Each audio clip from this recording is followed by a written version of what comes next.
Primeiro-ministro Kairala Sanana Gusmão encoraja jovens Sira a desenvolver cidadania talento e a área de esporte. Primeiro-ministro Kairala Sanana Gusmão no assunto né, Pengira participa e encerramento do jogo futsal PNTL Captina Rio Rural Lima, de Behalau e a Salão Futsal Bebora quinta semana né. Tamba tur Xanana, a atividade de esporte né, mostra bela emotiva, jovem Sira, onde prepara a mentalidade no físico.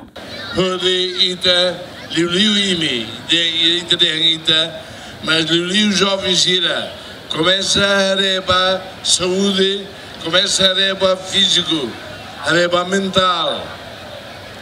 E de nema que penetera ao louvo de debizia ao mais mozine, lá estamos batendo café, também há café para que nem, mas para café não há cristal, não há instituições, escolas silo tem, não é bem? E de Bassa Lima a iniciativa penetera nenia.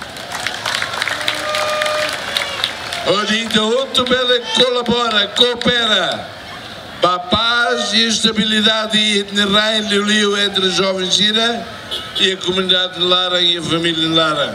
Jovens Sira, iniciativa fura que temos o Penatelli. Kama Penatelli, areba futuro, areba IMI, jovens Sira na preparação. Jovens Sira na preparação no da cidadão dia. Lá os tanto estuda, lá os tanto pouco serviço, mas desenvolve talento e amor de desporto. Também é desporto, ainda conhece malo, e é desporto, e tem sentimento de lá como os maná, e é desporto, e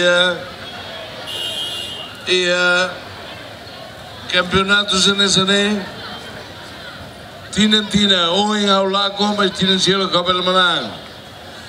Tina Cielo Cabel Tina Cielo Cabel Manang. Governante ne continua a encorajar os jovens Sira a atuar na fata disciplina, onde desenvolve atividades de competição e relaram. Equipa futsal a moto que são recém-hito, ne bem compete ona PNTL Cup, né? Mas os estudantes Sira, os escolas secundárias Sira e a capital dele. David Gonçalves, Mário Ferreira, GMN.